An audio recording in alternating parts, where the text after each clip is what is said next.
चोलिया से जूतो नहीं तर तर पसीनावा सुन ये रानिया। चोलिया से जूतो नहीं तर तर पसीनावा सुन ये रानिया। तो घरे लह गई बहु कूलर मसीनावा सुन ये रानिया। तो घरे लह गई बहु कूलर मसीनावा सुन ये रानिया।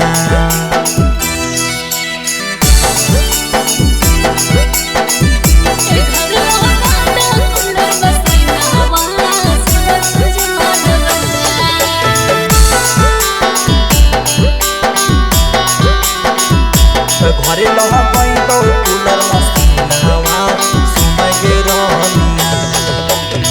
आई गेल हो राजा चैत के हो महीनावा सुन सजनवा। आई गेल हो राजा चैत के हो महीनावा सुन बलमुआ के। आई गेल गर्मी के दिनवा सुन बलमुआ घर लगा कूलर मसीनावा सुन बलमुआ।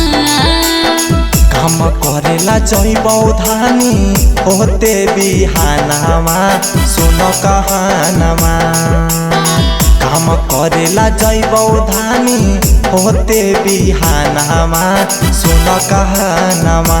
त घरे लह गइबौ कूलर मसीनावा सुन ये रानिया। त घरे लह गइबौ कूलर मसीनावा सुन ये रानिया।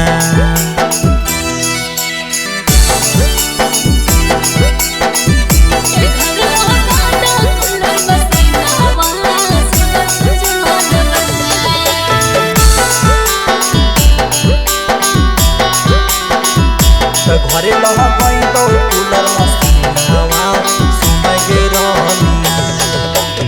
राइटर टुनटुन मानेला विभा के कहानावा सुन सजनवा।